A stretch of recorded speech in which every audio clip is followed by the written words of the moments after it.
জয় জোহার মেলা শুরু হলো ঝালদা 2 নম্বর ব্লকে। পশ্চিমবঙ্গ রাজ্য সরকারের উদ্যোগে এবং ব্লক প্রশাসনের পরিচালনায় আজ আনুষ্ঠানিকভাবে জয় জোহার মেলা শুরু হলো ঝালদা 2 নম্বর ব্লক ক্যাম্পাসে। এই মেলার আনুষ্ঠানিকভাবে শুভ সূচনা করেন ব্লকের বিডিও অভিষেক চক্রবর্তী ও ঝালদা 2 নম্বর পঞ্চায়েত সমিতির সভাপতি দীপক কুমার সিং। উদ্বোধনী অনুষ্ঠানে পুরুলিয়ার ঐতিহ্যবাহী ছৌ নাচ এবং আদিবাসী মহিলাদের নৃত্য পরিবেশিত হয়। আগামীকাল পর্যন্ত চলবে এই মেলা। আজকের এই অনুষ্ঠানে উপস্থিত ছিলেন পঞ্চায়েত সমিতির সহসভাপতি জ্যোৎস্না কালিন্দী, বন ও ভূমি বিভাগের কর্মাধ্যক্ষ কানাই কুমার, জনস্বাস্থ্য বিভাগের কর্মাধ্যক্ষ গণেশ কুমার, এলাকার 2 জেলা পরিষদের সদস্য যুগ্নিবালা গড়াই ও বিনয় কুমার, কোটশিলা থানার সেকেন্ড অফিসার বিকাশ পাত্র সহ এলাকার বিশিষ্ট জনেরা। পুরুলিয়া থেকে সঞ্জয় সিং মাহাতোর রিপোর্ট, বাংলা নিউজ টিভি।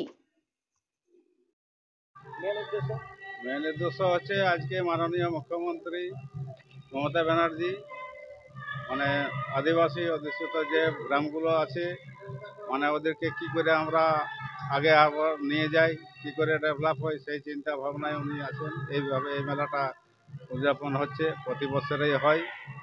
17টা ব্লকে হচ্ছে আমাদের সারা ভালো। আদিবাসী অধ্যুষিত এলাকা থেকে আমাদের প্রতিটা গ্রাম থেকেই এসেছে মানুষ, ভালো সাড়া পাচ্ছি।